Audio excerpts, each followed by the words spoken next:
magkasakit. Ano magagawa? Ang pagmamahal ng isang... Sa susunod na makailan kayo sa gamit ko, maghanap na kayo ng ibang trabaho.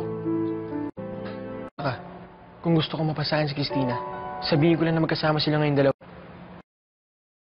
Sigurado ako dahil alam kong hindi. Kung kay Tyrion ko sasabihin...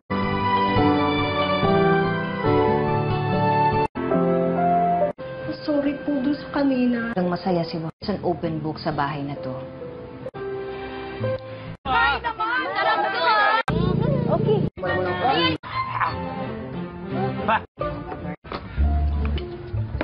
Sarap!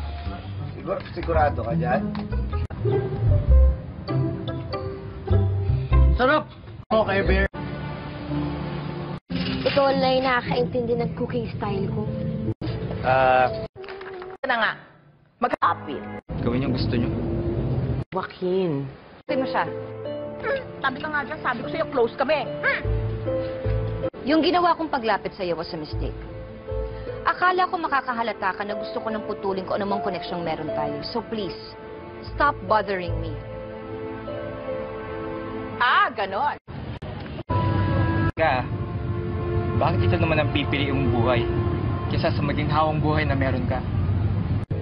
Kung sabihin ko sa'yo, Pero may-ari. tuwin mo lang ang hawak mo, pare. Si Pedro. You should have seen him. Nan ngayon, kasamang ina. This is going to be fun! As in, fun after the sun! Let's go! Basta...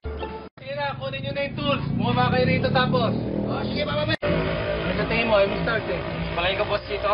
Alternator yan. Sige, bahala. Anak ko, wala ako magsisabi. Bumalik na siya yung anak mo. No! Suggestion lang naman.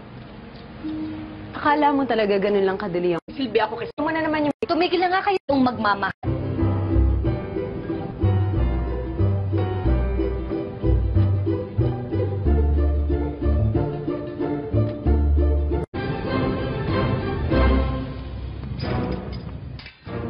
Ang secret ni Joaquin. Anong ginagawa niyo dito? Akala ko ba nasa Hong Kong ka? Muling madadamay ang pamilya ni Chichay. Kasama naman